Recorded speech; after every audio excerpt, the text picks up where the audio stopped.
تو حضرت جبرائیل حضور کو لے کر ایک قبرستان میں گئے، ایک خبر پر مارا کہ اللہ کے حکم سے اٹھ، وہ میت کھڑی ہوئی،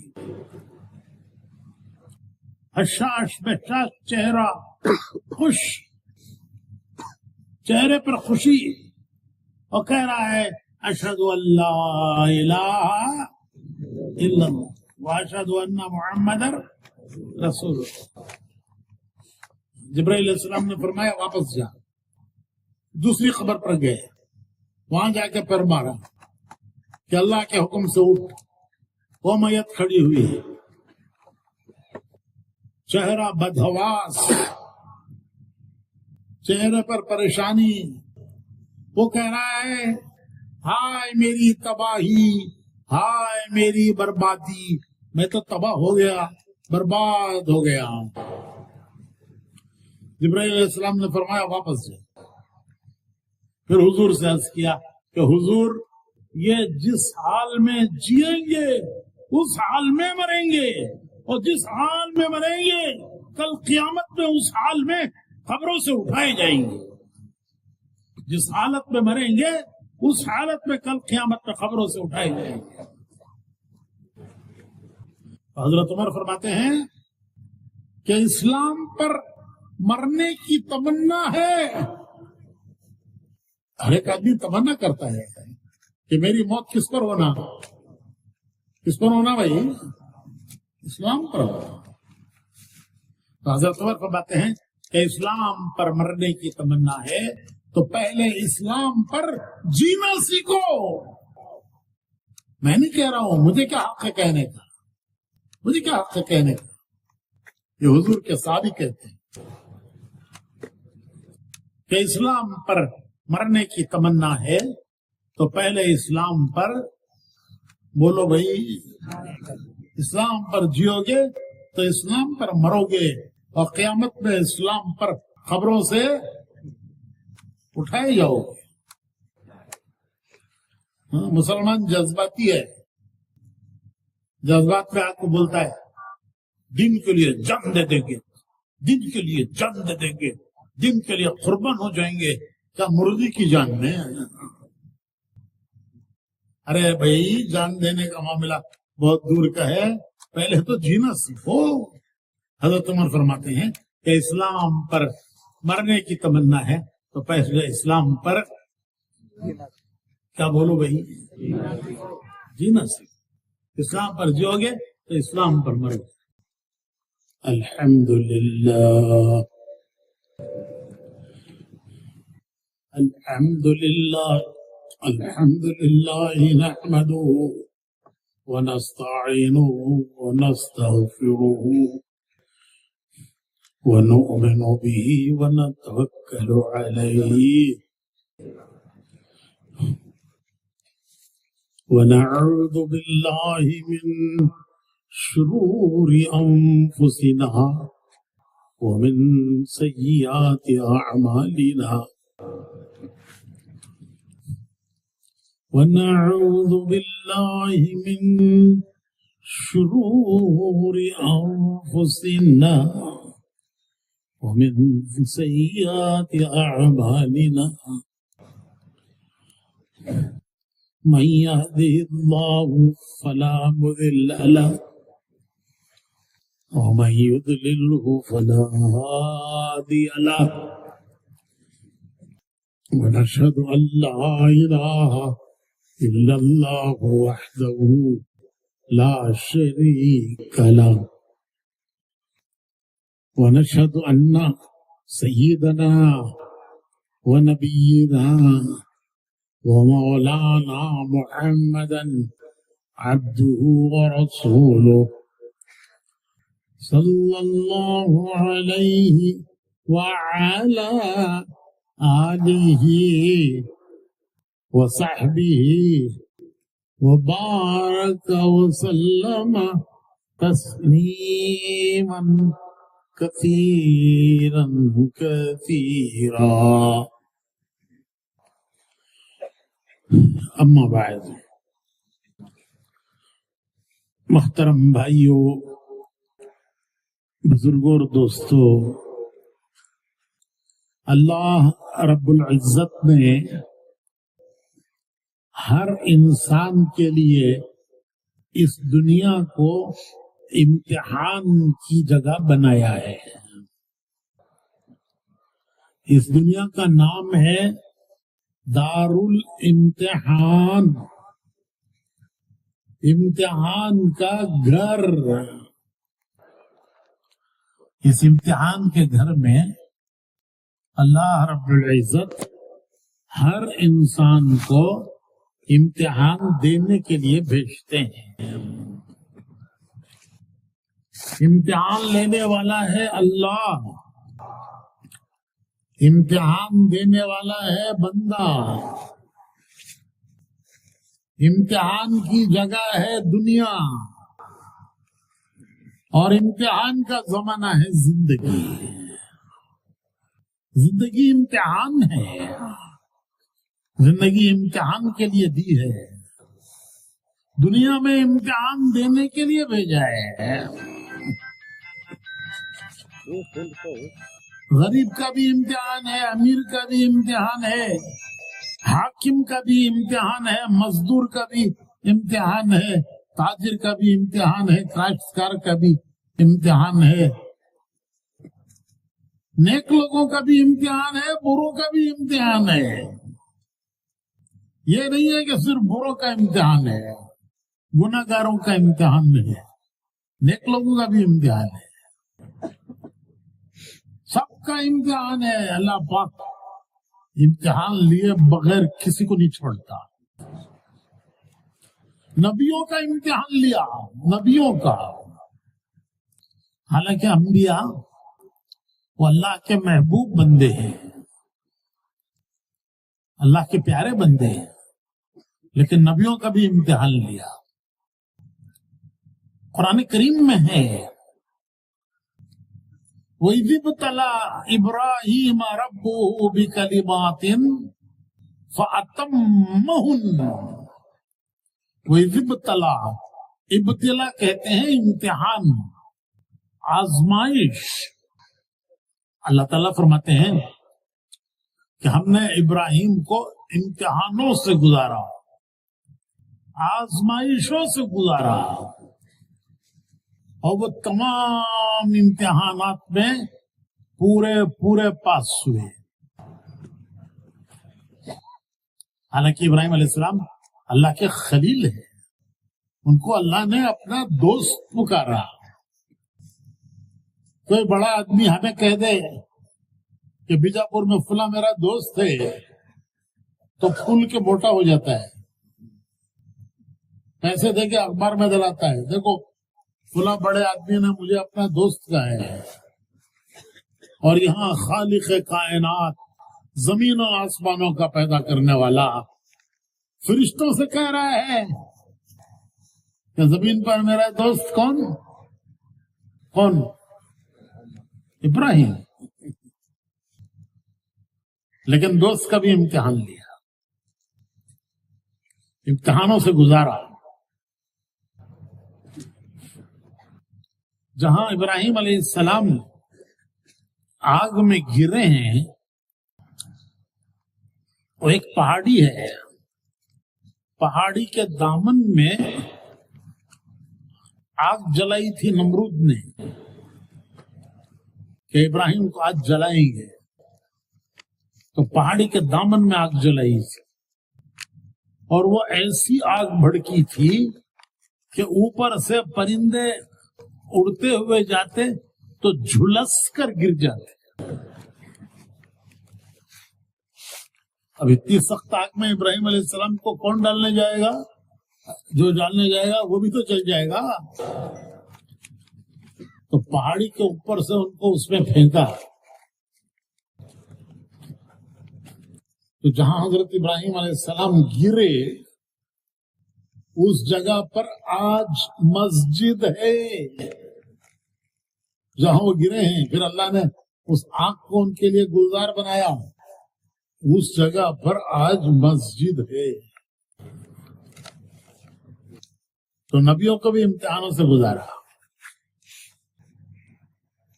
جب سارے امتحانات سے ابراہیم علیہ السلام کامیاب ہو گئے تو پھر اللہ نے حکم دیا کہ تم باپ بیٹے دونوں مل کر میرا گھر بناؤ. اب تمہارے مبارک ہاتھ اس قابل ہیں کہ تمہارے ہاتھوں میرا گھر بنے. تو حضرت ابراہیم حضرت اسماعیل دونوں نے مل کر کعبے کی دیواریں اٹھائیں. دونوں مل کر کعبے کی دیواریں اٹھاتے جاتے تھے اور دعائیں مانگتے جاتے تھے. کعبے کی دیواریں اٹھا رہے ہیں, دعائیں مانگ رہے ہیں. ربنا ربنا, اے ہمارے رب, ہم دونوں کے رب, کیونکہ دونوں مل کر دیواریں اٹھا رہے ہیں, ابراہیم علیہ السلام بھی اسماعیل علیہ السلام. ربنا تقبل منا, ہماری مزدوری قبول کر لے, ہم تیرے مزدور ہیں, تیرا گھر بنا رہے ہیں, ہماری اس مزدوری کو قبول کر لے. انک انت السمیع العلیم, تو بہت سنتا ہے, بڑا سننے والا ہے.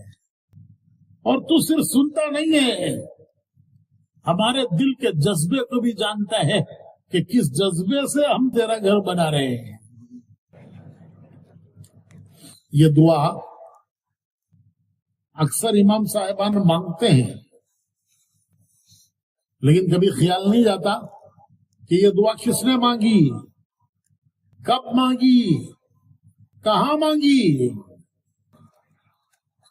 یہ دعا ابراہیم علیہ السلام اسماعیل علیہ السلام دونوں نے مل کے مانگی ہے. اور کہاں مانگی ہے؟ کعبۃ اللہ میں مانگی ہے. کب مانگی ہے؟ کعبے کی دیواریں اٹھاتے ہوئے مانگی ہے. اگر یہ خیال آ جائے تو اس دعا میں کتنا لطف آئے گا کہ اللہ کے خلیل ابراہیم خلیل اللہ اور اسماعیل ذبیح اللہ دونوں کی دعا ہے جو اللہ نے قرآن میں نازل کی ہے. قرآن دعاؤں کا خزانہ ہے. قرآن کریم دعاؤں کا خزانہ ہے. نبیوں نے کیا مانگا اللہ سے, ان کی دعاؤں کو اللہ نے قرآن میں نازل کیا ہے. دنیا کی کسی کتاب میں یہ نہیں ملے گا کہ نبیوں نے کیا اللہ سے مانگا, لیکن اللہ نے نبیوں کی دعاؤں کو قرآن میں نازل کر کے قیامت تک کے لیے اس امت کو تحفہ دیا ہے, جس کی امت یہ ناقدر ہے.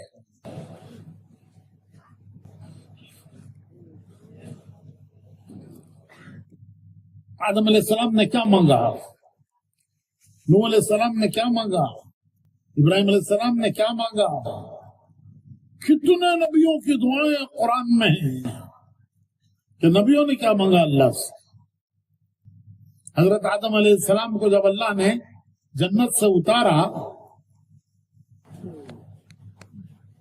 تو وہ اتنا روئے کہ میری ایک چھوٹی سی غلطی پر اللہ نے مجھے جنت سے اتار دیا. تو وہ اتنا روئے کہ حدیث میں آتا ہے کہ قیامت تک کے انسانوں کا رونا جمع کر دیا جائے تو آدم علیہ السلام کا رونا سب کے رونے سے بڑھ جائے گا. قیامت تک رونے والے اتنا نہیں رو سکیں گے جتنا آدم علیہ السلام اکیلے روئے. حدیث پاک میں آتا ہے کہ 40 برس تک آسمان کی طرف منہ اٹھا کے نہیں دیکھا.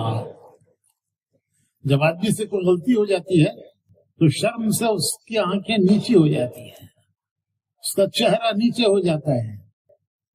تو آدم علیہ السلام اتنا اللہ سے شرمائے کہ 40 برس تک آسمان کی طرف منہ نہیں اٹھایا کہ کیا اللہ کو میں کیا منہ دکھاؤں جس مالک نے مجھے اتنی نعمتیں دی, فرشتوں سے مجھے سجدہ کروایا, اس مالک کی مجھ سے نافرمانی ہو گئی.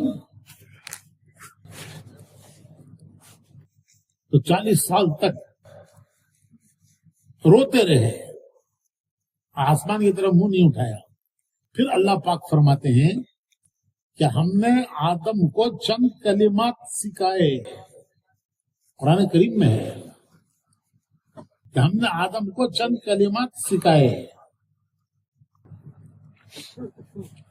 جب انہوں نے ان کلمات سے دعا مانگی تو ہم نے ان کا قصور معاف کر دیا.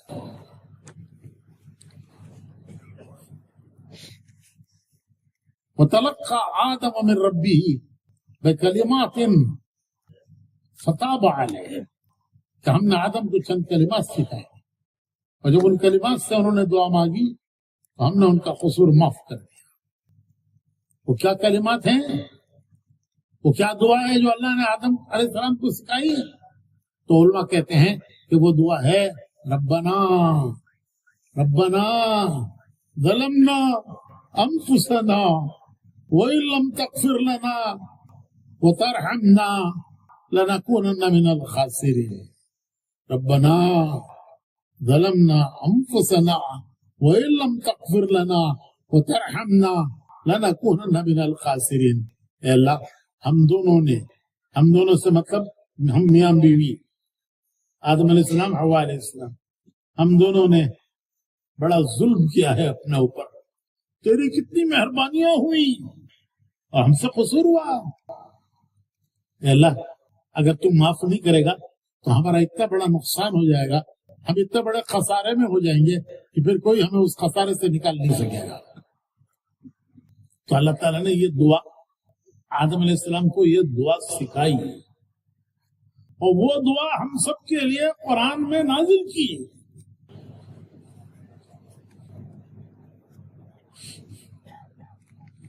تو میں عرض کہا تھا کہ نبیوں کو بھی اللہ نے آزمایا. ایک نبی ہیں ایوب علیہ السلام, ان کا صبر مشہور ہے, صبر ایوبی. صبر ایوبی ہر نبی کی ایک خاص صفت ہوتی تھی. تو ایوب علیہ السلام کی خاص صفت تھی صبر. ان کو اللہ نے بیماریوں میں آزمایا. بیماریاں ایسی آئیں کہ وہ گاؤں چھوڑ کر ایک پہاڑ کے غار میں آ کر رہنے لگے. وہ پہاڑ کا غار ان کے لیے ICU تھا. جب بیمار زیادہ بیمار ہو جاتا ہے تو کہتے ہیں بھائی ICU میں رکھے ہیں. تو ICU میں رکھنے کے کیا مانے کہ بیماری بہت بڑھ گئی ہے. تو وہ پہاڑ کا غار آدم علیہ السلام کا ICU تھا. سب نے ساتھ چھوڑ دیا. جب حالات اچھے ہوتے ہیں تو سب ساتھ دیتے ہیں, اور جب حالات بگڑتے ہیں تو سب ساتھ, بولو نا آگے, سب ساتھ چھوڑ دیتے ہیں. بیٹوں نے بھی ساتھ چھوڑ دیا. اکیلی ایک بیوی وہ ان کی خدمت کرتی رہی. اس بیماری میں انہوں نے بیماری کے دن پہاڑ کے غار میں گزارے, اور ان کی بیوی ان کی تیمارداری کرتی رہی. سب نے ساتھ چھوڑ دیا. حالات اچھے ہوتے ہیں سب ساتھ دیتے ہیں, حالات بگڑتے ہیں سب ساتھ چھوڑ دیتے ہیں. جب تکلیف بڑھ گئی تو صبر ایوبی پیالہ چھلک گیا, بھر کے چھلک گیا. تو ایوب علیہ السلام نے دعا مانگی اللہ سے. قرآن کریم میں ہے, میں کہتا کہ قرآن خزانہ ہے, خزانہ. تو انہوں نے دعا مانگی ربی انی مسنی الضر وانت ارحم الراحمین. اے اللہ, اس بیماری میں مجھے بہت تکلیف پہنچی ہے. صبر کیا صبر کیا صبر کیا, لیکن اب صبر کا پیالہ چھلک گیا. تو اللہ سے فریاد کی کہ اللہ اس بیماری میں مجھے بہت تکلیف پہنچائی ہے، اور تو وانت ارحم الراحمین، سب رحم کرنے والوں سے بڑا رحم کرنے والا ہے، سب رحم کرنے والوں سے بڑا رحم کرنے والا ہے۔ تو حکم آیا کہ پہاڑ میں ٹھوکر مارو۔ انہوں نے پہاڑ میں ٹھوکر ماری ہے، تو ان کی ٹھوکر سے پہاڑ سے ایک چشمہ نکلا، جیسے اسماعیل علیہ السلام کی ایڑیوں کی رگڑ سے زمزم نکلا، ایوب علیہ السلام کی ٹھوکر سے چشمہ نکلا۔ اللہ تعالیٰ نے ان کو حکم دیا کہ اس چشمے میں نہاؤ، اس کا پانی پیو۔ جب انہوں نے نہایا اور پانی پیا تو ساری بیماریاں دور ہو گئی۔ یہ کوئی کہانیاں نہیں ہیں، وہ چشمہ آج بھی ہے، وہ چشمہ آج بھی ہے۔ ہماری جماعت اس علاقے میں گئی تھی تو ہم نے وہ غار کی زیارت کی جس غار میں ایوب علیہ السلام نے بیماری کے دن کاٹے تھے۔ وہ غار میں ایک حصیر بچھی ہوئی ہے، وہ علامت ہے کہ یہاں انہوں نے بیماری کے دن کاٹے تھے۔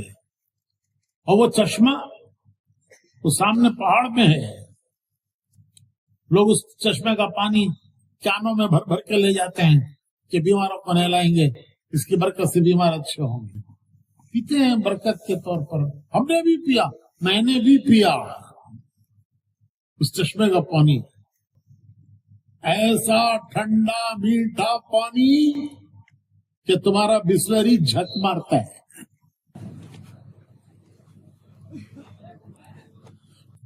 نبیوں کو بھی اللہ نے امتحانوں سے گزارا،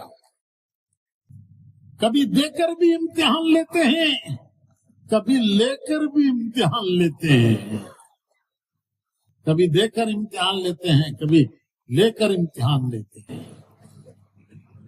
کبھی خوشیاں دیتے ہیں امتحان لیتے ہیں، کبھی غم دیتے ہیں امتحان لیتے ہیں۔ صحت بھی امتحان ہے، بیماری بھی امتحان ہے، حالات بنا کر امتحان لیتے ہیں، حالات بگاڑ کر بھی امتحان لیتے ہیں۔ مصر کے تخت پر یوسف علیہ السلام بھی بیٹھے، مصر کے تخت پر فرعون بھی بیٹھا، وہی ملک مصر ہے، اسی کا تخت ہے، اس پر یوسف علیہ السلام بھی بیٹھے ہیں نبی، اور اس پر فرعون بھی بیٹھا ہے۔ تو مصر کے تخت پر یوسف علیہ السلام کامیاب اور فرعون ناکام، وہی مصر ہے، وہی تخت ہے، اس پر یوسف علیہ السلام کامیاب ہے اور فرعون ناکام ہے۔ سلیمان علیہ السلام کو اللہ نے بڑی حکومت دی، ایسی حکومت کسی کو نہیں دی، کوئی سپر پاور آج بھی ایسا نہیں ہے جس کے پاس سلیمان علیہ السلام والی حکومت ہو۔ ان کو حکومت کیسی دی اللہ نے کہ انسانوں پر بھی حکومت، جنات پر بھی حکومت۔ جنات ان کے تابع تھے، وہ بڑے بڑے کام جو انسان نہیں کر سکتے جنات سے لیتے تھے۔ مسجد اقصی جنات سے بنوائی ہے، سلیمان علیہ السلام نے مسجد اقصی جنات سے بنوائی ہے، نقشہ بنا کر جنات کو دے کر نگرانی کرتے تھے۔ ان کی پوری فوج کے لیے جنات کھانا پکاتے تھے۔ دیکھو یہ اجتماع کے لیے کتنے بڑے بڑے دیگ چڑھے ہیں، وہ فوج کے لیے کتنے بڑے بڑے دیگ چڑھتے ہوں گے۔ وہ گرم گرم دیگیں جنات اٹھا کر لا کر فوج کے بیچ میں رکھ دیتے تھے۔ وہ تو آگ کے بنے ہوئے ہوتے ہیں جن، تو ان کے لیے آگ کیا ہے؟ جب وہ ان کا تخت چلتا تھا تو پرندے اوپر سایہ کرتے تھے۔ اس سب کے بعد سلیمان علیہ السلام کہتے ہیں، قرآن کریم میں ہے، لیبلونی،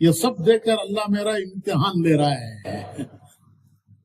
یہ تخت، یہ حکومت، یہ جنات تابع ہیں، پرندے سایہ کر رہے ہیں، یہ سب دے کر اللہ میرا امتحان لے رہا ہے.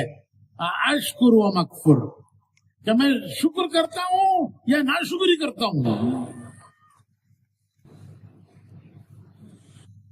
تو میرے بھائیو، دنیا میں اللہ نے انسان کو امتحان کے لیے بھیجا ہے. یہ انسان کی نادانی ہے. وہ سمجھتا ہے میں عیش کرنے آیا ہوں، مزے کرنے آیا ہوں، عیش کرنے آیا ہوں، خواہشیں پوری کرنے آیا ہوں. آج تک دنیا میں کوئی انسان ایسا نہیں آیا جس کی سب خواہشیں پوری ہوئی ہوں. خواہشیں سینے میں رہ جاتی ہیں اور وہ قبر میں دفن ہو جاتا ہے. سینے کے صندوق میں خواہشیں بند کر کے قبر میں چلا جاتا ہے. کسی کی خواہش نہیں پوری ہوئی ہے. تو نادان انسان وہ سمجھتا ہے میں یہاں مزے کرنے آیا ہوں، خواہشیں پوری کرنے آیا ہوں. ارمانہ پورے کرتی کہتے ہیں انا للہ و انا الیہ راجعون. ارے میرے بھائی، یہ ارمان پورا کرنے کی جگہ ہی نہیں ہے. ارمان پورا کرنے کی جگہ تو اللہ نے جنت بنائی ہے.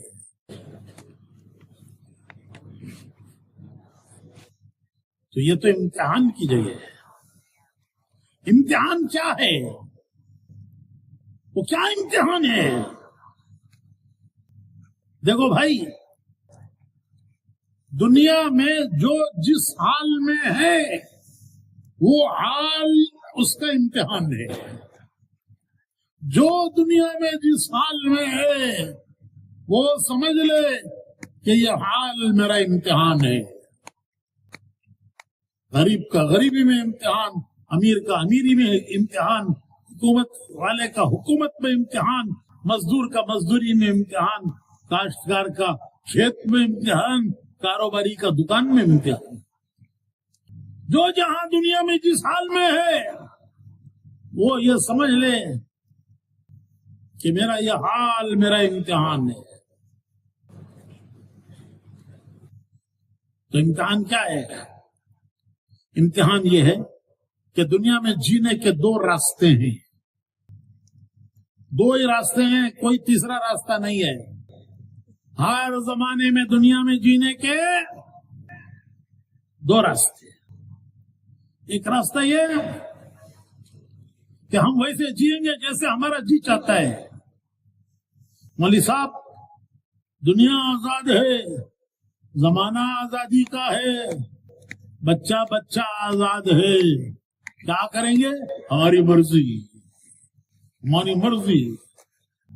دنیا کو دیکھ کے جیئیں گے، زمانے کو دیکھ کے جیئیں گے، دنیا والوں کو دیکھ کے جیئیں گے کہ دنیا والے کیسے جی رہے ہیں. زمانے کو دیکھ کے جیئیں گے، حالات کو دیکھ کے جیئیں گے. ایک راستہ ہے یہ، لیکن یہ ہمارا راستہ نہیں ہے. ہمارا راستہ ہے یہ؟ ارے بولو بھائی، یہ ہمارا راستہ نہیں ہے. پھر کیا راستہ ہے ہمارا؟ ہمارا راستہ یہ ہے کہ جب ہم دنیا میں آئے ہیں تو سب سے پہلے ہم سے ایک عہد لیا ہے. عہد اللہ نے ایک عہد لیا ہے. وہ کیا عہد ہے؟ کہ جب مسلمان کے گھر بچہ پیدا ہوتا ہے تو سب سے پہلا کام کیا کرتے ہیں؟ کیا کرتے بولو بھائی؟ اسے نہلا دھلا کر، پاک کپڑوں میں لپیٹ کر، اس کے ایک کان میں اذان پڑھتے ہیں، ایک کان میں اقامت پڑھتے ہیں.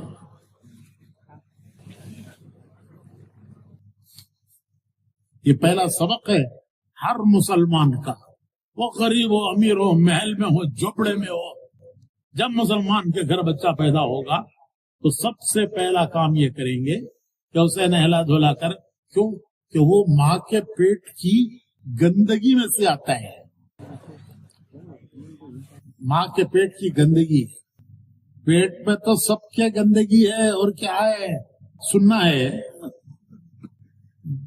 کل صبح کو جا کو دیکھو ٹائلٹاں، ارے یہ ٹائلٹاں بنے نہیں اجتماع میں، کل صبح کو جا کر دیکھو نزدیک جانے نہیں ہوتا، اسے بھرنے پیسے دینا پڑتا ہے، سب کھا کھا کو حگیز سو.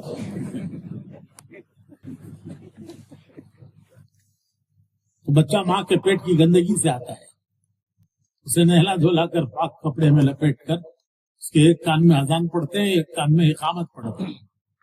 یہ سلسلہ کب سے شروع ہوا؟ تو سیرت کی کتابوں میں آتا ہے کہ جب حضور اکرم صلی اللہ علیہ وسلم بولو، جب حضور کا نام آئے تو کم سے کم صلی اللہ علیہ وسلم کہنا چاہیے. مکھیا کے سر کا رہنا نہیں. کیا بات تمہارے مکہ بول رہے، وہ بات کرتا نہیں نا، ہاں تو مکھیا کے سر کا نہیں رہا. تو حضور اپنی پیاری بیٹی حضرت فاطمہ کے گھر آئے، دونوں نواسوں کے پیدائش کے موقع پر، اور ان کو اپنے گود میں لیا، اور گود میں لے کر ایک کان میں حضور نے اذان پڑھی، دوسرے کان میں حضور نے اقامت پڑھی. اس دن سے مسلمان کے گھر بچہ پیدا ہوگا تو پہلا کام کیا کریں گے؟ اذان پڑھیں گے، دوسرے کان میں اقامت پڑھیں گے. یہ اذان اقامت کیا چیز ہے؟ یہ کوئی رسم نہیں ہے، یہ رسم نہیں ہے، یہ بچے کا پہلا سبق ہے. تمہارا ہمارا سب کا دنیا میں آتے ہی پہلا سبق ہے کہ ہمارے کانوں میں سب سے پہلے کس کا نام لیا گیا؟ اللہ اکبر، اللہ اکبر. کتنی مرتبہ؟ کتنی مرتبہ؟ 4 مرتبہ. کہ اللہ بڑے ہیں، ان کی قدرت بڑی ہے، ان کی طاقت بڑی ہے، ان کے خزانے بڑے ہیں، ان کا راضی ہو جانا سب سے بڑی کامیابی ہے.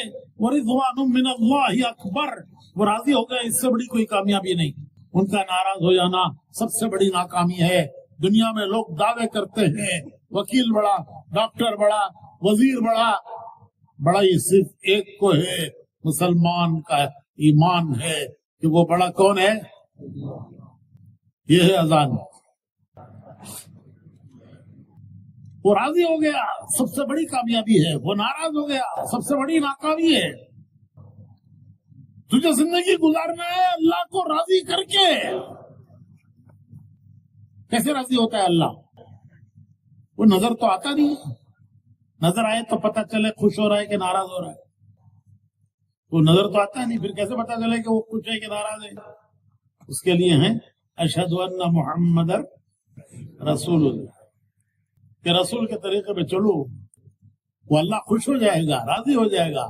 تمہاری دنیا کامیاب ہے، آخرت کامیاب ہے، قبر کامیاب، حشر کامیاب، اور کامیابیوں کے منزل جنت ہے. یہ ہے اذان. میں مختصر کہہ رہا ہوں. تو مسلمان کو سب سے پہلا سبق، جیسے بچہ مدرسے میں جاتا ہے، الف زبر آ بے زبر با، تو مسلمان کا پہلا سبق اذان ہے.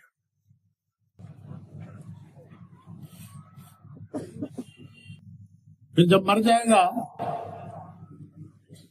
پیدا ہوا اذان دی، مر گیا، اب کیا کریں گے؟ آخری کام کیا کریں گے میت کا؟ تو اسے نہلا دھلا کر پھر اسے مسجد میں لا کر اس کی نماز ہم پڑھیں گے. اب وہ نماز نہیں پڑھ سکتا، وہ گزر گیا اس حال سے کہ جس میں وہ اپنی نماز خود پڑھتا. اب اس کی نماز ہم پڑھیں گے اور پڑھ کر اس کے لیے دعا کریں گے. نماز جنازہ کی دعا کیا ہے؟ یہ سب سیکھنے کے لیے تبلیغ میں جاتے ہیں، یہ سب سیکھنے کے لیے، سمجھنے کے لیے تبلیغ میں جاتے ہیں. اللہم اغفر لحینا و میتنا. اے اللہ معاف کر دے. کسے؟ ہم زندوں کو بھی معاف کر اور اس میت کو بھی معاف کر. پھر اسے مٹی کے حوالے کریں گے. بسم اللہ علی ملت رسول اللہ. تو مسلمان کی زندگی شروع ہوتی ہے اذان سے اور اس کی زندگی ختم ہوتی ہے، ارے بولو بھائی، کہاں سے شروع ہوئی؟ اذان سے. کہاں ختم ہوئی؟ نماز پر. یہ زندگی ہے مسلمان کی. 5 مرتبہ یاد دلاتے ہیں کہ پہلا سبق دنیا میں جب تم آئے ہو تو جو تمہیں پہلا سبق دیا گیا ہے اسے بھول کے زندگی مت گزارو، اسے یاد رکھو. 5 بار یاد دلاتے ہیں کہ بھول کے بس زندگی گزارو، یاد رکھ کے زندگی گزارو. بھولنا غفلت ہے. دنیا کے ماحول میں ہم غفلت میں مت آؤ. ایک مرتبہ حضور اکرم صلی اللہ علیہ وسلم غمگین تھے. حضرت جبرائیل آئے، پوچھا کہ اللہ کے رسول، اللہ پاک پوچھ رہے ہیں کہ آپ کیوں غمگین ہیں؟ حالانکہ اللہ جانتا ہے کہ حضور کو کس چیز کا غم ہے، لیکن تسلی دینے، دلاسا دینے. تو حضور نے فرمایا مجھے اپنی امت کا غم ہے. ارے کیسے نبی ساری زندگی امت کے غم میں گزاری، ساری زندگی امت کا بھلا چاہا، جو کچھ امت کو دیا وہ بھلائی کے لیے دیا، کامیاب ہونے کے لیے دیا. تو حضرت جبرائیل حضور کو لے کر ایک قبرستان میں گئے. ایک خبر پر پر مارا کہ اللہ کے حکم سے اٹھ. وہ میت کھڑی ہوئی، حشاش بحشاش چہرہ، خوش چہرے پر خوشی، اور کہہ رہا ہے اشہد ان لا الہ الا اللہ واشہد ان محمد رسول اللہ. جبرائیل علیہ السلام نے فرمایا واپس جا. دوسری خبر پر گئے، وہاں جا کے پر مارا کہ اللہ کے حکم سے اٹھ. وہ میت کھڑی ہوئی ہے، چہرہ بدحواس، چہرے پر پریشانی. وہ کہہ رہا ہے ہائے میری تباہی، ہائے میری بربادی، میں تو تباہ ہو گیا، برباد ہو گیا. جبرائیل علیہ السلام نے فرمایا واپس جائے. پھر حضور سے عرض کیا کہ حضور یہ جس حال میں جئیں گے اس حال میں مریں گے، اور جس حال میں مریں گے کل قیامت میں اس حال میں قبروں سے اٹھائے جائیں گے. جس حالت میں مریں گے اس حالت میں کل قیامت میں قبروں سے اٹھائے جائیں گے. حضرت عمر رضی اللہ تعالیٰ عنہ. کون حضرت عمر؟ حضور کے دوسرے خلیفہ. حضور نے فرمایا کہ یہ اس قابل ہیں کہ اگر نبوت ہوتی تو یہ نبی بنائے جاتے ہیں، لیکن میرے بعد نبوت نہیں ہے اس لیے یہ نبی نہیں ہے. حضرت عمر فرماتے ہیں کہ اسلام پر مرنے کی تمنا ہے. ہر ایک آدمی تمنا کرتا ہے کہ میری موت کس پر ہونا، کس پر ہونا بھائی؟ اسلام پر ہونا. تو حضرت عمر فرماتے ہیں کہ اسلام پر مرنے کی تمنا ہے تو پہلے اسلام پر جینا سیکھو. میں نہیں کہہ رہا ہوں، مجھے کیا حق ہے کہنے کا، مجھے کیا حق ہے کہنے کا، یہ حضور کے صحابی کہتے ہیں کہ اسلام پر مرنے کی تمنا ہے تو پہلے اسلام پر، بولو بھائی، اسلام پر جیو گے تو اسلام پر مرو گے، اور قیامت میں اسلام پر خبروں سے اٹھائے جاؤ گے. مسلمان جذباتی ہے، جذبات میں آپ کو بولتا ہے دین کے لیے جان دے دیں گے، دین کے لیے جان دے دیں گے، دین کے لیے قربان ہو جائیں گے. کیا مرغی کی جان میں؟ ارے بھائی جان دینے کا معاملہ بہت دور کا ہے، پہلے تو جینا سیکھو. حضرت عمر فرماتے ہیں کہ اسلام پر مرنے کی تمنا ہے تو پہلے اسلام پر کیا بولو بھائی جینا سیکھ.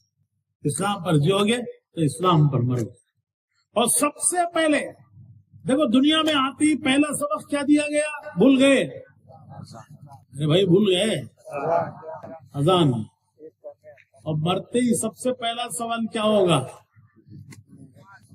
تیرا رب کون ہے؟ ارے تجھے دنیا میں آتے ہی بتایا گیا تھا کہ تیرا رب اللہ ہے، اس کی مان کے گزار، اس کی نافرمانی مت کر، اسے ناراض مت کر. تو تجھے سب سے پہلے آتے ہی کان میں جو آواز پڑی ہے وہ اللہ کی بڑائی کی پڑی ہے.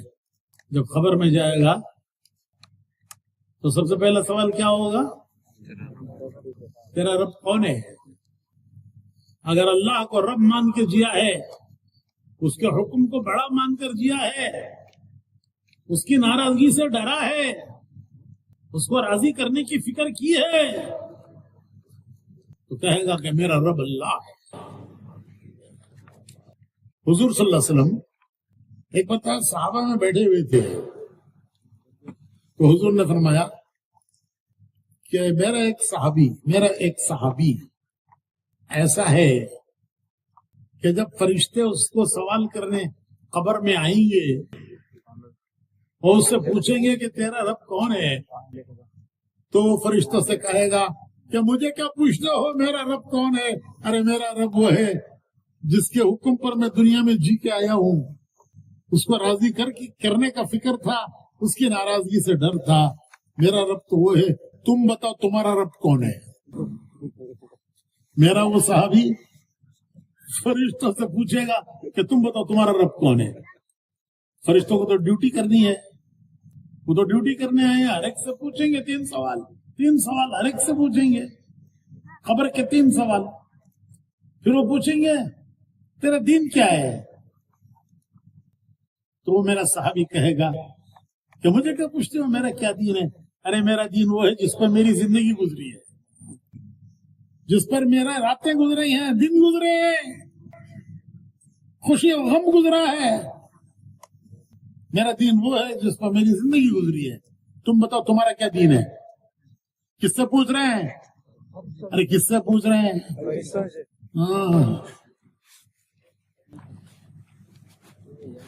پیشاب ہو جاتا ہے سوال سن کو. یہ تو ایمان کی طاقت ہے، یہ تو ایمان کی اندر سے ایمان بولتا ہے. خبر میں زبان نہیں بولے گی، جو دل میں ہوگا وہ بولے گی زبان. پھر وہ پوچھیں گے حضور اکرم صلی اللہ علیہ وسلم کے بارے میں کہ یہ کون ہے، ان کو جانتا ہے؟ تو میرا صحابی کہے گا ارے مجھے کیا پوچھتے ہو، یہ کون ہے؟ ان کے قدموں میں جیا ہوں، ان کے قدموں میں مرا ہوں اور ان کے قدموں میں سو رہا ہوں. پھر فرمایا وہ عمر ہے. پھر فرمایا وہ عمر ہے.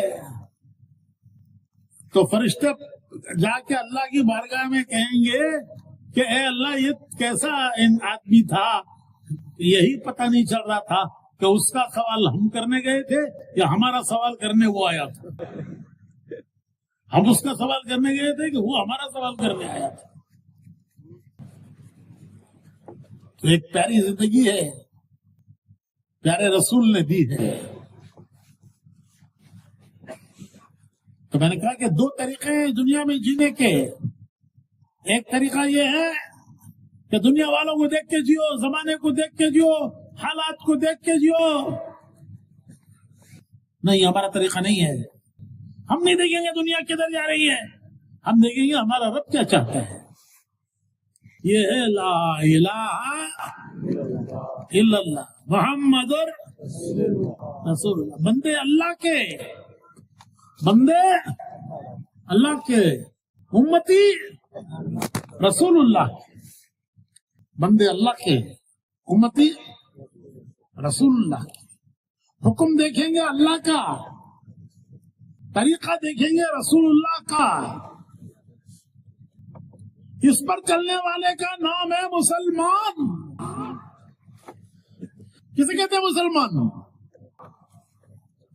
دنیا میں ہر چیز کا ایک نام ہے، اس کا ایک کام ہے، ہر چیز کا۔ ڈاکٹر کسے کہتے ہیں؟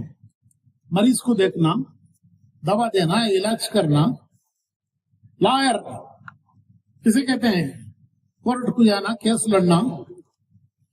انجینئر گھر بنانا، ڈیم بنانا، راستہ بنانا، روڈ بنانا، پل بنانا۔ حجام کیوں ہنس رہی سو؟ چھوٹے سے چھوٹے کا بھی نام ہے، اس کا بھی ایک کام ہے۔ اتنا بڑا نام، اتنا پیارا نام مسلمان۔ ایک تو ہمارا اپنا اپنا نام ہے جو ہمارے اما بابا نے رکھا، دادا دادی، نانا نانی، اما بابا سب نے مل کے ایک نام رکھا۔ ہر ایک کا اپنا الگ الگ نام ہے، سب کا ایک نام۔ یہاں جتنا مجمع بیٹھا ہے یہ سب کون ہے؟ ارے زور سے بولو۔ تو یہ نام کس نے رکھا؟ گورنمنٹ آف انڈیا رکھی کہ نہیں کرناٹکا گورنمنٹ رکھی ہے؟ یہ نام مسلمان یہ اللہ نے رکھا، قرآن کریم میں ہے۔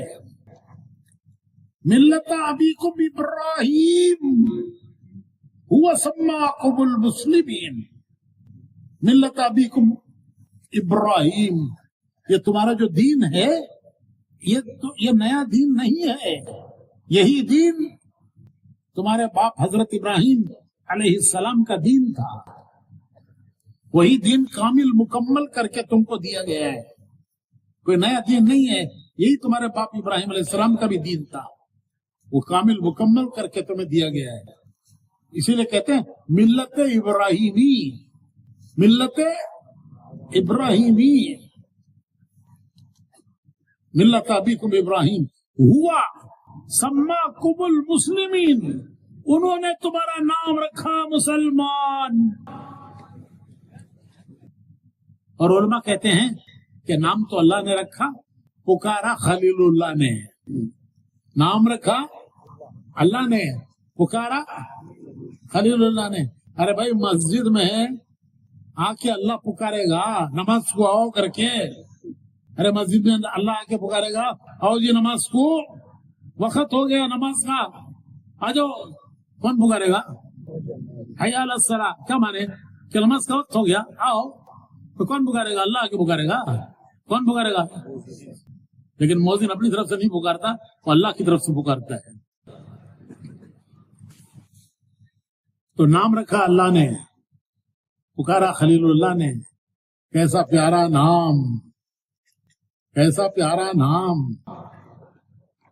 کسی امت کو یہ نام نہیں دیا گیا، لکھا ہے کتابوں میں کہ کسی امت کو یہ نام نہیں دیا گیا، اس امت کو نام دیا گیا ہے مسلمان۔ تو نام اتنا پیارا اللہ کا رکھا، خلیل اللہ کا پکارا۔ کام کیا ہے؟ کام کچھ بھی نہیں۔ ارے کوئی چیز دنیا میں ایسی ہے جس کا نام ہے کام نہیں ہے؟ تو اتنا بڑا نام کام کچھ نہیں، کام جو مرضی کرو۔ بریانی کھانے والا مسلمان، گوشت کھانے والا مسلمان، ویجیٹیرین نان مسلم اور گوشت کھانے والا مسلمان۔ ایک صاحب بولے بڑے کا کھایا تو بڑا مسلمان کہتے انہیں، بڑے کا کھایا تو وہ کیسا بھی انہیں بڑا ہوگا؟ حضرت غیرہ کھاتے نہیں، موٹے موٹے نلیاں کھاؤ کھاؤ کھاؤ، مسلمانوں بنتے سو۔ انا للہ و انا الیہ راجعون۔ بھائیو، کسے کہتے مسلمان؟ مسلمان کے دو رشتے ہیں، مسلمان کے دو رشتے ہیں۔ ایک رشتہ اللہ سے ہے، وہ بندگی کا رشتہ ہے۔ دوسرا رشتہ رسول سے ہے، وہ امتی کا رشتہ ہے۔ کیا خوش نصیب ہیں ہم ارے کیسے خوش نصیب ہیں ہم گندے بندے. ہمارا اللہ سے رشتہ، خالق کائنات سے رشتہ،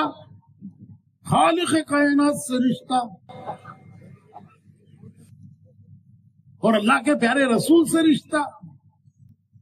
تو اللہ سے رشتہ ہے بندگی کا، رسول سے رشتہ ہے امتی کا. اس کو کہتے مسلمان کہ اس کے رشتے ہیں اللہ سے رشتہ، لا الہ الا اللہ، رسول سے رشتہ محمد رسول اللہ. یہ ایمان کے دو وائر، کرنٹ کے کتنے وائر؟ دو وائر، دونوں کا کنیکشن ہے تو اجالا، کنیکشن گیا تو اندھیرا. دونوں کا کنیکشن ہے، اجالا ہے، کنیکشن گیا تو اندھیرا ہے. تو ایمان کے دو وائر ہیں، ایک وائر اللہ کی طرف جاتا ہے بندگی کا وائر، دوسرا وائر رسول کی طرف جاتا ہے امتی کا وائر. دونوں کا کنیکشن ہوتا ہے دل میں،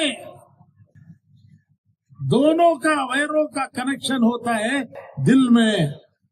اور جس دل میں یہ کنیکشن ہو گیا وہ دل ہے کلمے والا، وہ دل ہے ایمان والا، کہ اس کا ایک وائر اللہ سے جڑا ہے، اس کا دوسرا وائر رسول سے جڑا ہے. وہ بندہ ہے اللہ کا، حکم دیکھے گا اللہ کا، وہ امتی ہے رسول کا، طریقہ دیکھے گا رسول کا.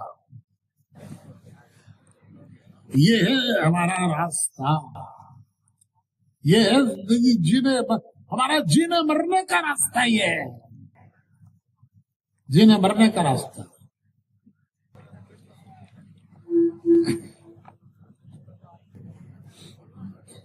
اللہ تعالیٰ اپنے پیارے رسول سے پوچھتا ہے، اے میرے پیارے نبی، اگر میرے بندے آپ سے میرے بارے میں پوچھیں کہ ہمارا اللہ کہاں ہے،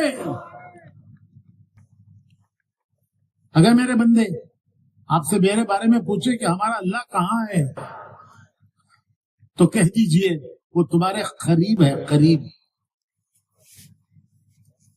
وہی یہ آیت میں جو پڑھنے جا رہا ہوں، یہ اکثر خطیب صاحبان جمعہ کے خطبے میں پڑھتے ہیں، لیکن کبھی خیال نہیں جاتا کیا پڑھ رہے ہیں. تو اللہ تعالیٰ فرماتا ہے وَإِذَا سَأَلَكَ عِبَادِي وَإِذَا سَأَلَكَ عِبَادِي عَنِّي فَإِنِّي قَرِيبٌ. اگر میرے بندے آپ سے پوچھیں کہ ہمارا اللہ، وہ اللہ جس کے سامنے ہم ہاتھ باندھ کے کھڑے ہوتے ہیں، جس کے سامنے ہم ماتھا زمین پر ٹیکتے ہیں، ناک رگڑتے ہیں، ہاتھ پھیلا کے حاجتیں اور ضرورتیں مانگتے ہیں، اس کے سامنے دامن پسارتے ہیں. وہ اللہ کہاں ہے؟ تو آپ کہہ دیجئے وَإِذَا سَأَلَكَ عِبَادِي عَنِّي فَإِنِّي قریب. یہ اردو کا لفظ قرآن عربی میں بھی قریب ہے، وہ تمہارے قریب ہے. کتنا قریب ہے، کتنا قریب ہے. وَنَحْنُ أَقْرَبُ إِلَيْهِ مِنْ حَبْلِ الْوَرِيدِ. تمہاری جان کی رگ سے زیادہ تمہارا اللہ تمہارے قریب ہے. یعنی تمہاری جان جتنا تمہارے قریب ہے، اس سے زیادہ تمہارا اللہ تمہارے قریب ہے. تجھے وہ دعوت الداعی اذا دعان، میں قرآن پڑھ رہا ہوں، میرے بندو مجھ سے مانگو. وہ اللہ کہہ رہا ہے، اللہ کہہ رہا ہے کہ میرے بندو مجھ سے مانگو. اجیب دعوت الداعی اذا دعان، میں تمہاری سنتا ہوں اور میں تمہاری پکار سنتا ہوں، تمہاری حاجت ضرورت پوری کرتا ہوں. یہ اللہ فرما رہا ہے، قرآن میں فرما رہا ہے. اللہ معاف کرے، کبھی کبھی خیال آتا ہے کہ کہاں اللہ ہماری سنتا ہے. ارے ہم کو ہماری کہاں اللہ سنتا ہے, یہ ہرگز نہیں خیال آنا چاہیے. آپ کو کس نے کہہ دیا کہ اللہ تمہاری نہیں سنتا؟ اللہ تو کہہ رہا ہے میں سب کچھ سنتا ہوں. کسی زبان میں مانگو, نماز میں تو قرآن پڑھنا ہے, لیکن دعا کسی زبان میں مانگو, اردو میں مانگو, کنڑ میں مانگو, وہ تمہارے دل کی آواز سنتا ہے, وہ دل کی دھڑکن سنتا ہے کہ میرا بندہ کیا مانگ رہا ہے.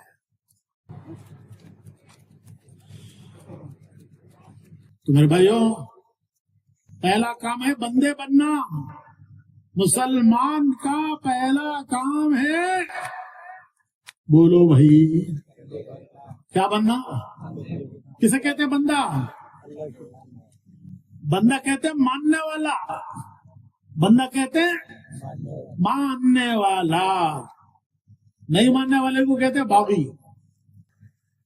باغی.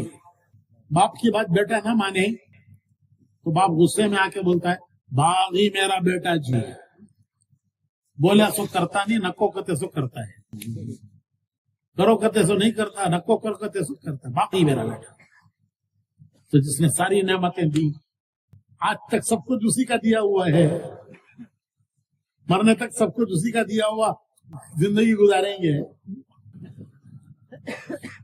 تو اس کی ماننا. ماننے بندہ کہتے ہیں ماننے والا. جس کی مانتا ہے اس کا بندہ. دنیا کی مانے تو دنیا کا بندہ, زمانے کی مانے تو زمانے کا بندہ, نفس کی مانے تو نفس کا بندہ, حالات کی مانے تو حالات کا بندہ.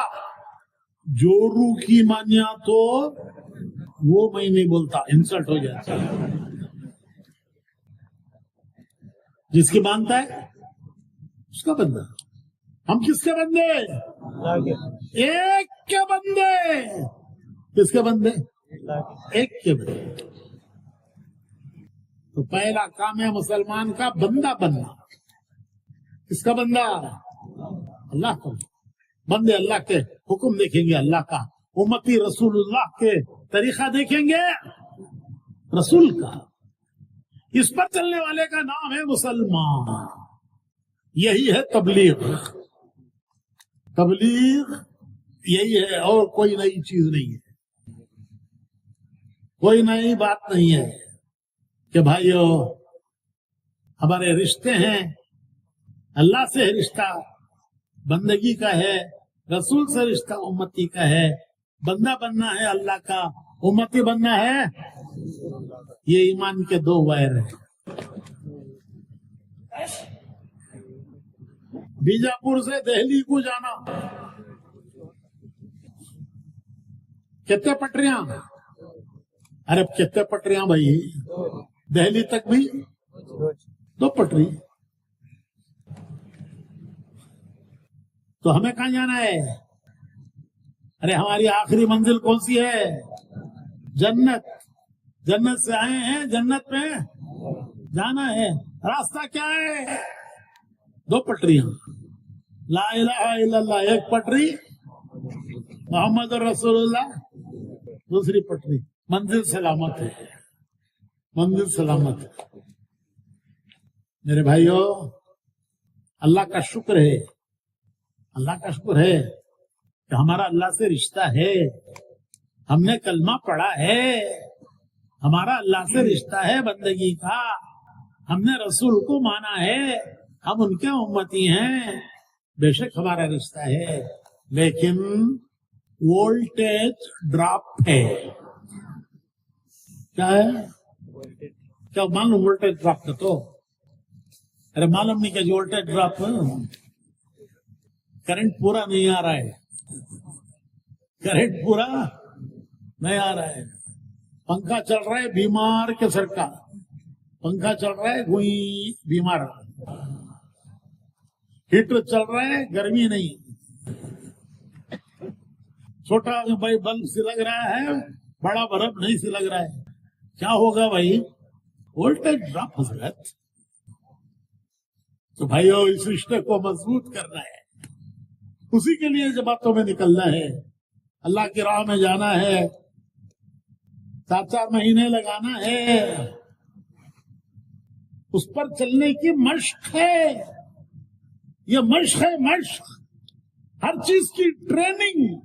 تبلیغ میں ٹریننگ ہے، اللہ کا حکم ماننے کی، رسول کے طریقے پر چلنے کی. یہ پہلا کام ہے. دوسرا کام، کیوں بھائی تھک گئے؟ میں کیا کروں، یہاں آنا 40 منٹ لگ گئے مجھے. تو بولو ختم کرو تو کر دو. اب تو میں سوچیں گے ایک منٹ حضرت 1 گھنٹہ لگا ڈالے، اب دوسرا شروع کریں، کب چھوڑتے ہیں کہ معلوم نہیں ہے. نہیں، میں دوسرا مختصر کرتا ہوں. قرآن کریم میں سورہ بقرہ بھی ہے، سورہ والعصر انا اعطینا قل هو اللہ بھی ہے. اب ذرا مختصر سورت پڑھیں گے. تو میں پہلے بات کا خلاصہ کر کے پھر دوسری بات کو جاتا ہوں. پہلی بات کا خلاصہ کیا ہے کہ ہمیں کیا بننا ہے؟ بندے بننا ہے اللہ کے. حکم دیکھنا ہے اللہ کا. کیا کریں گے؟ وہ کریں گے جو اللہ کو پسند ہے. ارے وہ کریں گے جو اللہ کو پسند ہے، وہ نہیں کریں گے جو اللہ کو پسند نہیں ہے. کہو، میں بھی بولتا ہوں تمہیں بھی بولو. وہ کریں گے جو اللہ کو پسند ہے، وہ نہیں کریں گے جو اللہ کو پسند نہیں ہے. وہ کریں گے جو رسول کو پسند ہے، وہ نہیں کریں گے جو رسول کو پسند نہیں ہے. اللہ کو کچھ پسند، رسول کو کچھ پسند، ایسا نہیں ہے. رسول تو وہی پسند کرتے ہیں جو اللہ پسند کرتا ہے. اللہ کہتا ہے قرآن میں، اللہ کہتا ہے وَمَا يَنْطِقُ عَنِ الْهَوَىٰ إِنْ هُوَ إِلَّا وَحْيٌ يُوحَىٰ، کہ میرا رسول جو تم سے کہتا ہے وہ اپنی طرف سے نہیں کہتے، جو میں ان سے کہتا ہوں وہ تم سے کہتے ہیں. قرآن میں اللہ کہتا ہے اپنی طرف سے نہیں کہتے. وَمَا يَنْطِقُ عَنِ الْهَوَىٰ إِنْ هُوَ إِلَّا وَحْيٌ يُوحَىٰ، کہ وہ کہتے ہیں جو میں ان کو کہتا ہوں وہ تم کو کہتے ہیں. تو یہ ہمارا راستہ ہے، اس پر آنا ہے. پہلا کام. دوسرا کام، حضور کی امت کو حضور کے راستے پر لانا ہے. حضور کی امت کو حضور کے راستے پر لانا ہے. آج حضور کی امت نام حضور کا لیتی ہے، لیکن کن کن راستوں پر زندگیاں گزر رہی ہے، کس غفلت سے جی رہی ہے، کس غفلت سے جی رہی ہے. ارے جس رسول نے سب کچھ ہمارے لیے قربان کیا، ساری قربانیاں ہمارے لیے دی. حضرت عائشہ صدیقہ فرماتی ہیں کہ جب روم فارس فتح ہو گیا، مدینے کے گھروں میں خزانے آ گئے، گھروں میں خوشحالی آ گئی، تو حضرت عائشہ کہتی ہیں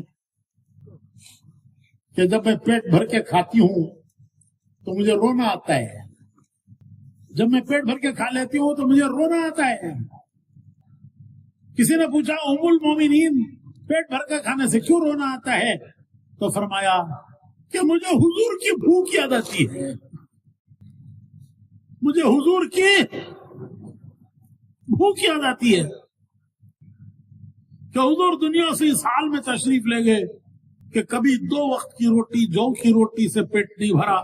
صبح کھا لیتے تھے تو شام کو بھوکے رہتے تھے، شام کو کھا لیتے تھے صبح کو بھوکے رہتے تھے.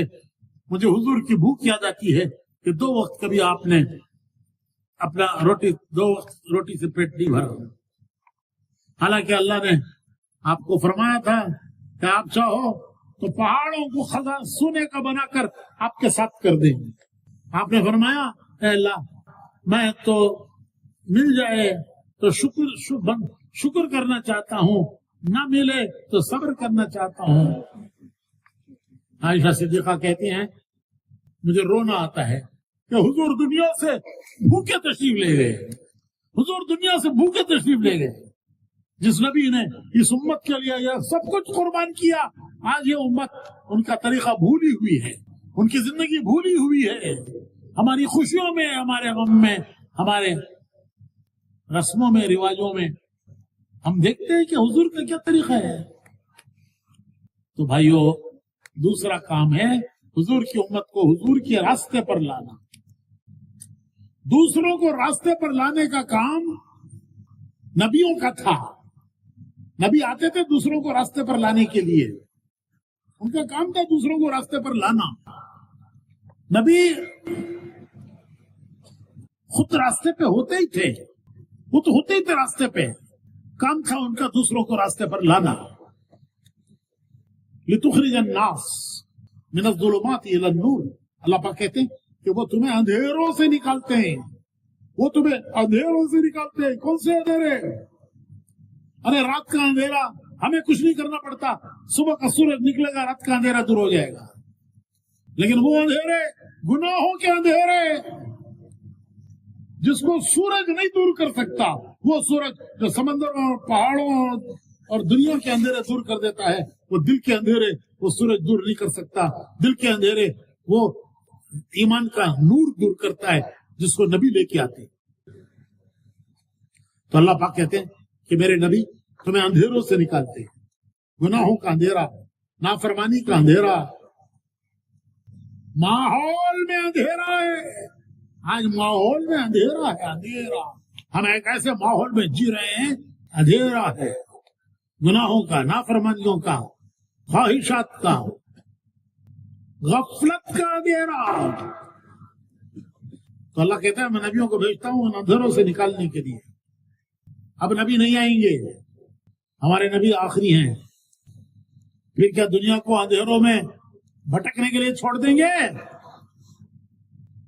بس میں مختصر کر رہا ہوں. حضور نے صحابہ کو جمع کیا, حضور نے صحابہ کو جمع کیا اپنی زندگی کے آخری زمانے میں. اس کو کہتے ہیں حجۃ الوداع, کیونکہ اس کے 2 مہینے کے بعد حضور دنیا سے رخصت ہو گئے.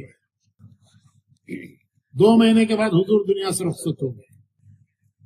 آپ نے صحابہ کو جمع کیا. اجتماع کہتے ہیں جمع کرنا. تو یہ بیجاپور والوں کا اجتماع. تو حضور نے کس کا اجتماع کیا؟ ارے بولو جی, صحابہ کا. میدان عرفات کا, وہ میدان, مبارک میدان کہ 9 ذی الحجہ کو وہاں سے کوئی گزر جائے تو اس کے زندگی بھر کے گناہ معاف ہو جاتے ہیں, زندگی بھر کے گناہ معاف ہو جاتے ہیں. اس مبارک میدان میں حضور نے صحابہ کو جمع کیا. اور بیان کس کا؟ حضور کا. تو پوچھتے نہیں آج کس کا بیان ہے اجتماع میں؟ تو بیان حضور کا, مجمع صحابہ کا, میدان عرفات کا. آپ نے پوچھا صحابہ سے کیا میں نے اللہ کا پیغام تم تک پہنچا دیا؟ وہ پیغام جو اللہ نے مجھے دیا اور جو پیغام میں اللہ کی طرف سے لے کر آیا, کیا وہ پیغام میں نے تم تک پہنچا دیا؟ صحابہ نے ایک زبان ہو کر فرمایا کہ اللہ کے رسول آپ نے پہنچایا, پہنچانے کا حق ادا کر دیا. حضور نے شہادت کی انگلی آسمان کی طرف اٹھائی اور فرمایا کہ اے اللہ ان کی بات پر تو گواہ ہے. اللہم اشہد, اللہم اشہد, اللہم, 3 مرتبہ فرمایا کہ ان کی بات پر تو گواہ ہے. کہہ رہے ہیں کہ میں نے تیرا پیغام ان تک پہنچا دیا. پھر فرمایا کہ میں نے تم تک پہنچایا ہے, آگے پہنچانا تمہارا کام ہے. میں نے تم تک پہنچایا ہے, آگے پہنچانا تمہارا کام ہے. امام مالک رحمت اللہ علیہ, 4 امام ہے, ایک امام ہے امام ابو حنیفہ, امام شافعی, امام احمد بن حنبل, امام مالک. وہ مدینے میں پیدا ہوئے, زندگی مدینے میں گزری, جنت البقیع میں دفن ہیں. وہ فرماتے ہیں کہ میں نے صحابہ کے خبروں کی نشانیاں تلاش کی, مجھے 10,000 ملی, اور اس حج میں 1.25 لاکھ صحابہ تھے. کتنے تھے؟ امام مالک کہتے ہیں کتنی کی نشانی ملی؟ تو 1,15,000 کہاں گئے؟ وہ کہاں گئے؟ وہ دنیا کے کونوں کونوں میں پہنچ گئے, اللہ کا پیغام لے کے پہنچے. ہم گئے ترکی, استنبول, وہاں کا بڑا شہر ہے، وہاں 24 صحابہ کے مزارات ہیں۔ کہاں؟ استنبول، ترکی میں۔ وہ بھی 24 معلوم ہے، اور پتہ نہیں کتنے ہیں جو معلوم نہیں ہے۔ اجتماع کے بعد اجتماع تھا وہاں، تو اجتماع کے بعد وہاں کے ایک عالم ہمیں زیارتیں کرانے کے لیے لے گئے۔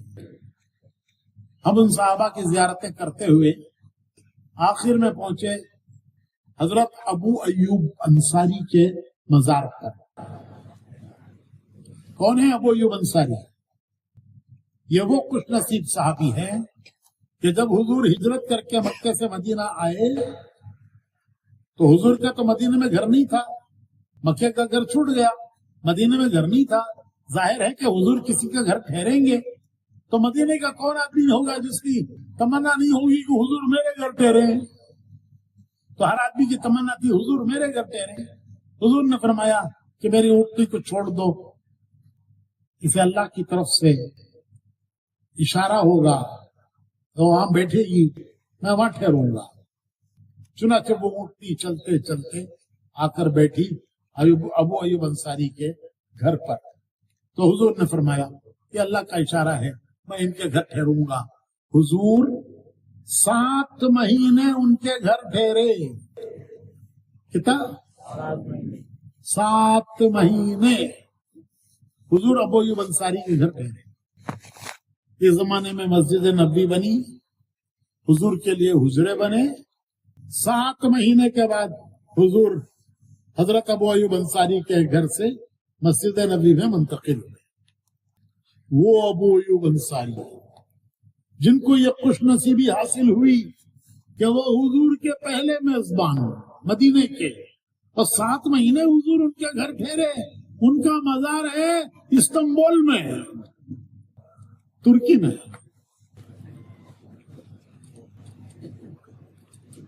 ہم اس وقت زیارت کے لیے گئے تو وہاں ایک پتھر لگا ہے دیوار پر، اس پہ زندگی لکھی ہے، مختصر تاریخ لکھا ہے کہ بڑھاپے کا زمانہ تھا، جماعت جا رہی تھی ترکی، وہ بولے میں بھی جاتا ہوں، بیٹے بولے ابا آپ تو معذور ہیں، ابھی بوڑھے ہیں، اللہ نے آپ کو معذور کہا ہے، آپ کی طرف سے ہم جاتے ہیں۔ تو وہ بولے نہیں تم بھی جاؤ میں بھی جاتا ہوں۔ چنانچہ روانہ ہو گئے۔ ترکی آج بھی دور کا ملک ہے۔ یہ استنبول جو شہر ہے نا، یہ آدھا یورپ میں ہے، آدھا ایشیا میں ہے۔ ایشیا کو یورپ کو ملاتا ہے یہ شہر۔ شمال کا حصہ یورپ میں ہے، جنوب کا حصہ ایشیا میں ہے۔ تو اندازہ لگاؤ کتنا دور ہے۔ اس زمانے میں جب اونٹوں اور گھوڑوں پہ سفر کرتے تھے تو وہاں جا کے بیمار ہو گئے۔ ان کی تیمارداری کے لیے لشکر کے امیر آئے، ان کو اندازہ ہو گیا کہ ان کا آخری وقت ہے، یہ دنیا سے جانے والے ہیں۔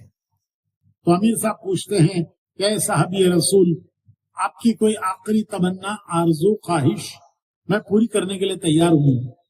کیا فرماتے ہیں ابو ایوب انصاری؟ پتھر پہ لکھا ہے، پتھر پہ وہ فرماتے ہیں کہ اگر میرا انتقال ہو جائے میری میت کو بھی لے کے چلو اللہ کے راستے میں، اور تمہاری جو منزل ہو وہاں مجھے دفن کرنا۔ چنانچہ انتقال ہو گیا، وصیت کے مطابق میت کو لے کے چلے، منزل تھی استنبول، وہاں قلعے کے دیوار کے نیچے ان کو دفن کیا۔ یہ ان کی قربانیاں کہ دنیا میں ہدایت پھیلی، دنیا میں دین پھیلا، وہ اپنا کام کر گئے۔ کل قیامت میں ان کا سامنا کرنا ہے، ان کا سامنا کرنا ہے قیامت میں۔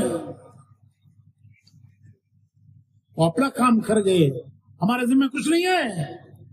ارے ہمارے ذمہ کچھ نہیں ہے، تبلیغ کا یہی پیغام ہے، تبلیغ کا یہی پیغام ہے۔ ہمارا مقصد اجتماعات نہیں ہے، ہمارا مقصد مجمع جمع کرنا نہیں ہے، ہمارا مقصد بیان تقریر واعظ نہیں ہے، ہمارا مقصد یہ ہے کہ امت اپنے کام پر آئے، بھولا ہوا کام امت اپنائے، بھولا ہوا کام امت اپنائے، امت اپنے کام پر آئے، اپنی ذمہ داری سمجھے اور اپنی ذمہ داری کے لیے اپنی جان مال لگائے۔ حق ادا کرنے والے تو سب کچھ لگا گئے، سب کچھ لگا گئے۔ ہم کمزور مسلمان ہیں، آخری زمانے کے مسلمان ہیں، کمزور مسلمان ہیں۔ قرآن حدیث میں بڑی بشارتیں ہیں۔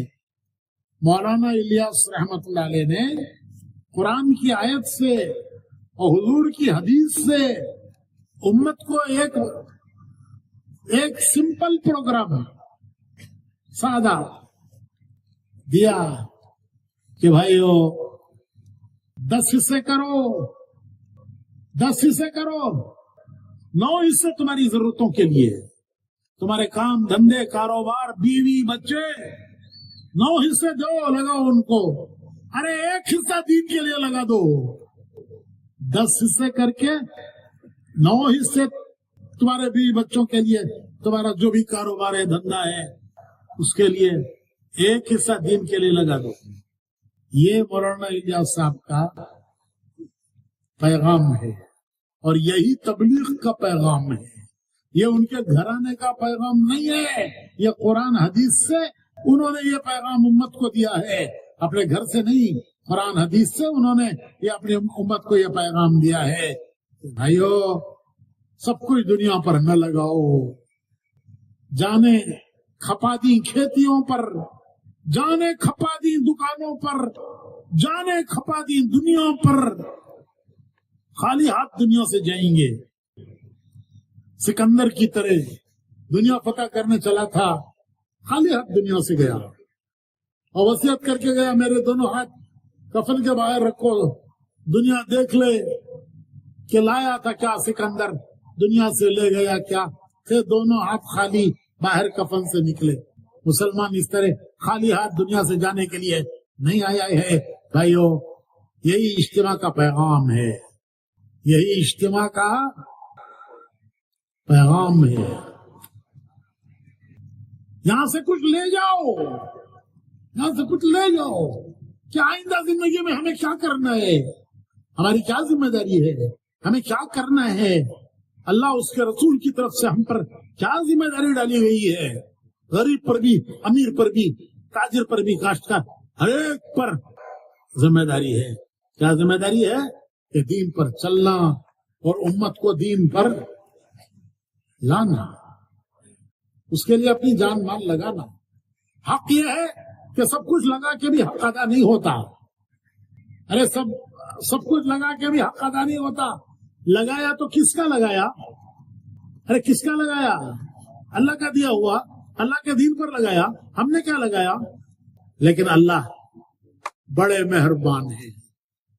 آخر زمانے کا مسلمان قرآن حدیث میں بشارتے ہیں، اب اس کی تفصیل کا موقع نہیں ہے۔ وہاں سے مولانا الیاس صاحب نے لیا قرآن کی ایک آیت سے، حضور کی حدیث سے، کہ آخر دور کا مسلمان اگر 10واں بھی لگا دے گا تو کل نجات پا جائے گا، نجات پا جائے گا۔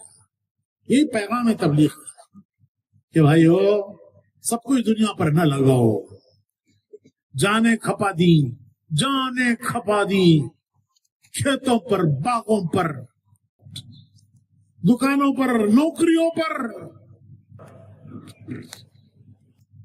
ایسا نہ کرو۔ یہ بڑی ناانصافی ہے۔ کیوں؟ کہ دنیا کوئی بدلہ نہیں دے گی۔ دنیا بے وفا، بے وفا، آج تک کسی کو اس نے بدلہ نہیں دیا جو تمہیں مجھے دے گی۔ ہاں دین وفادار ہے، جو دین کے لیے 1 حصہ لگاؤ گے، 1 حصہ 10 حصے کر کے 1 حصہ، کیا ملے گا؟ کیا ملے گا؟ 1 کے 10 ملیں گے۔ گویا پورا پورا دین کے لیے لگایا. 2.5 گھنٹے لگائے روزانہ, ثواب ملے گا پورا دن لگانے کا.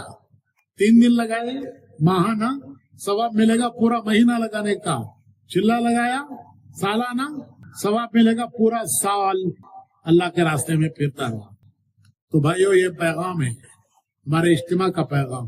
میں بھی بولتا ہوں, تمہیں بھی بولو. ہم ساری دنیا میں ہم نے یہی پیغام دیا ہے. میں بھی بولتا ہوں, تمہیں بھی بولو. روزانہ, ارے بولو جی, روزانہ, ماہانہ, سالانہ, یہ تبلیغ. کیا کیا بولو؟ روزانہ, ماہانہ, سالانہ. روزانہ 2.5 گھنٹے, 21.5 گھنٹے دنیا پر لگاؤ. ہم منع نہیں کرتے. 24 گھنٹے میں سے 21.5 گھنٹے لگاؤ. 2.5 گھنٹے دین کے لیے لگاؤ. کیا کرو اس 2.5 گھنٹے میں؟ اپنی مسجدوں میں تعلیم کرو. کسے کہتے ہیں تعلیم؟ کہ کون سے عمل پر اللہ خوش ہوتا ہے, اس کا کیا فائدہ دنیا میں کیا آخرت میں. کون سے عمل پر اللہ ناراض ہوتا ہے, کیا نقصان دنیا میں کیا نقصان آخرت میں. ایک بڑے عالم نے جنہوں نے 47 سال علماء کو پڑھایا, علماء کو قرآن حدیث سے, وہ موتی نکالے کہ کون سے عمل سے اللہ خوش ہوتا ہے, کیا نفع دنیا میں کیا آخرت میں. کون سے عمل سے اللہ ناراض ہوتا ہے, کیا نقصان دنیا میں کیا نقصان آخرت میں. یہ اپنی مسجدوں میں پڑھو. اللہ کی بات قرآن, حضور کی بات حدیث, وہی اس میں ہے اور کوئی نئی چیز نہیں ہے. اس کا نور دلوں میں آئے گا. دیکھو بھائی, سر میں درد ہوا تو گولی کہاں کھاتے؟ ارے سر میں درد ہوا, ڈاکٹر نے گولی دی تو گولی کہاں کھاتے ہیں؟ پیس کو سر کو لگاتے ہیں. گولی کو پیس کو سر کو لگاتے ہیں. کہاں کھاتے ہیں؟ گولی جاتی ہے پیٹ میں, اثر جاتا ہے. اس کا اثر کہاں جاتا ہے؟ سر میں. درد دور ہو گیا, گولی کھائی, گولی پیٹ میں گئی, اثر سر میں گیا, سر درد دور ہوا. اسی طرح اللہ رسول کی بات کانوں سے دل میں جائے گی, اس میں ایک نور ہے. اللہ کی بات پہ نور, رسول کی بات پہ نور. وہ نور دل میں پیدا ہوتا ہے, اور جب وہ پیدا ہوتا ہے تو آدمی کو عمل پر ڈالتا ہے. تو ان کو گھروں میں, مسجدوں میں بھی پڑھنا, گھروں میں بھی پڑھنا, گھروں میں بھی پڑھنا. جن گھروں میں قرآن, نماز, تلاوت, ذکر, فرشتوں کو بلاتے ہیں, آؤ جی آؤ, یہاں ہمارا کھانا بھی ہے, رات کا ٹھکانہ بھی ہے. تو فرشتوں کا کھانا کیا ہے؟ چکن کباب. یہی اعمال ہیں. جہاں ہوتے ہیں تو فرشتوں کو دعوت دیتے ہیں, آؤ جی آؤ, یہاں کھانا بھی ہے, ٹھکانہ بھی ہے. فرشتے آئے, نور آیا. نور آیا تو کیا گیا؟ ارے دن کا اجالا آیا تو کیا گیا؟ شیاطین اندھیرا, بلائیں اندھیرا ہیں, گھروں سے دور ہو جائیں گے. اور جس گھر میں سب ہے لیکن نماز نہیں, روزہ نہیں, ذکر نہیں, تلاوت نہیں, آگے رمضان آ رہا ہے, مبارک مہینہ. ہم شعبان میں داخل ہو گئے, آگے مبارک مہینہ رمضان آ رہا ہے. جب حضور کو رجب آتا تھا تو حضور رمضان کا انتظار شروع کرتے تھے, دعا مانگتے تھے, اللہم بارک لنا فی رجب و شعبان وبلغنا رمضان. اے اللہ ہمارے رجب میں, شعبان میں برکت دے, ہمیں رمضان تک پہنچا. تو بھائی گھروں میں اگر یہ اعمال نہیں ہیں, سب ہے, تو فرشتے کہتے ہیں چلو جی چلو یہاں سے, یہاں نہ کھانا ہے نہ ٹھکانا ہے. فرشتے گئے تو نور گیا, نور گیا, روشنی گئی تو کیا آیا؟ بلائیں گھس جاتی ہیں, پھر بمبڑیاں مارتی ہیں. حضرت پریشانیاں, حضرت سکون نہیں. حضرت سکون نہیں حضرت, پریشانیاں گھیر ڈالی حضرت, گلی اندر آ گیا گھس گئی حضرت. ارے گھس گئی کہ ہمیں گھسا لی ہے, ارے وہ گھس گئی ہے کہ ہمیں گھسا لی ہے. تو حضور فرما رہے ہیں ان اعمال کو کرو, اس میں برکت ہے, اس میں اطمینان ہے. اس کے لیے اپنی عورتوں کو بھی لے کے 3 دن جماعت میں جاؤ, پھر دیکھو تمہارے گھروں کے اندر تبدیلی آتی ہے. بچوں میں دین ماں سے آتا ہے, بچوں میں دین ماں سے آتا ہے. اسی لیے کہتے ہیں مادری زبان. میں دنیا کے بہت ملکوں میں گیا ہوں, دنیا میں کہیں پدری زبان نہیں ہے. تمہارے گوگل کو پوچھو کافی فادر ٹنگ ہے کیا, ارے فادر ٹنگ ہے کیا پوچھو جی. دنیا میں سب کیا ہے, ارے مدر ٹنگ ہے, فادر ٹنگ ہے. مدر ٹنگ کیا مطلب؟ بچہ ماں کی زبان بولتا ہے, جو ماں میں ہوگا وہ بچوں میں آئے گا, ماں میں دین ہوگا بچوں میں دین آئے گا. وہ بچے دیندار بنیں گے, دین کے دائی بنیں گے. اللہ کا شکر ہے کہ ہماری جماعتیں 50 جماعتیں ہماری دنیا میں گئی ہیں, عورتوں کے ساتھ دنیا میں گئی ہیں. زندگیاں بدلی ہیں, گھروں کا ماحول بدلا ہے. اللہ نے ایک ایسا کام دیا ہے. تو 3 دن کے لیے جاؤ, اپنی بیوی کو لے کے جاؤ, اپنی بیٹی کو ماں کے ساتھ لے کے جاؤ, پھر دیکھو تمہارے گھروں میں تبدیلی کیسے آتی ہے. پھر دیکھو اللہ کی رحمت برکت آتی ہے. پھر چلے میں بھی جاؤ, عشرے میں بھی جاؤ, پھر ملکوں میں جاؤ. اللہ ملکوں میں آج ہماری عورتوں سے آج ملکوں میں اللہ کام لے رہا ہے. تو 2.5 گھنٹے میں گھر کی تعلیم, مسجد کی تعلیم, تھوڑی دیر بیٹھ کر فکر کرنا. دنیا کی فکروں سے آج دل دماغ بھر گئے ہیں, اوور فلو. دنیا کی فکریں, رات کو سوتے ہیں انہی فکروں میں, صبح اٹھتے ہیں انہی فکروں میں, زندگی گزر جاتی ہے انہی فکروں میں. نہیں بھائی, یہ انصاف نہیں ہے, یہ اپنے ساتھ ناانصافی ہے, خیر خواہی نہیں ہے. خیر خواہی یہ ہے کہ اپنی دنیا سے آخرت بناؤ, اپنی دنیا سے دین بناؤ. سب نہیں لگا سکتے, 10 والا لگاؤ. تو کسی نماز کے بعد تعلیم کرو, گھر میں بھی کرو. کسی ایک نماز کے بعد مشورہ کرو. کیا مشورہ؟ کہ دین کے کام میں کیا حصہ لے سکتا ہوں, میں کیا کر سکتا ہوں, مجھے کیا کرنا چاہیے. ارے کچھ نہیں کرتے, کرنے والوں کا ساتھ دو, ان کے ساتھ کو جاؤ. جو ان کو ملے گا تمہیں بھی ملے گا. اللہ تعالیٰ کے یہاں ایسا نہیں ہے. امیر صاحب کو 50%, امیر صاحب کو کہتا 50, متکلم کو 25. تو کیا بات, سبحان اللہ بولنے گیا, استغفر اللہ کر کو آیا, تو ایک لے بس. ارے اللہ سب کو دیتا ہے, اس کا کیا کمی ہے. تو اس کے لیے بھائیو تعلیم کرو, گھر میں مسجد میں مشورہ کرو, گھر گھر جاؤ, بھائیوں سے ملو, ان سے دین کی بات کرو. ایک مسلمان دوسرے مسلمان سے دین کے لیے ملتا ہے, اللہ دونوں کے گناہ معاف کرتا ہے, دونوں کو اللہ قیامت میں عرش کا سایہ دیتا ہے.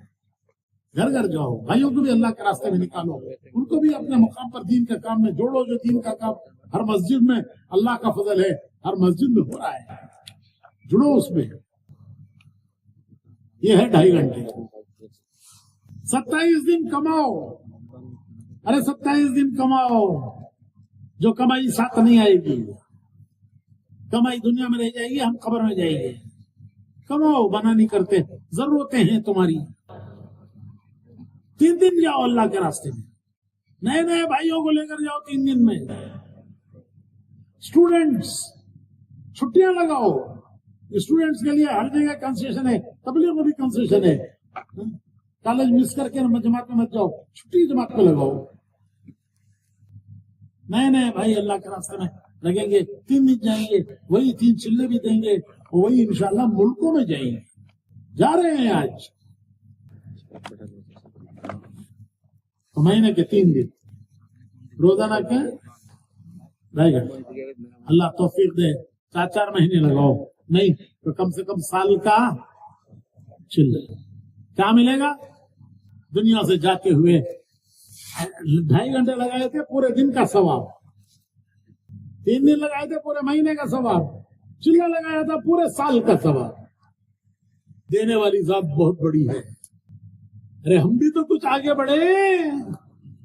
حدیث میں آتا ہے تم 1 بالش بڑھو اللہ 2 بالش بڑھتا ہے, تم 1 ہاتھ آؤ اللہ 2 ہاتھ آتا ہے.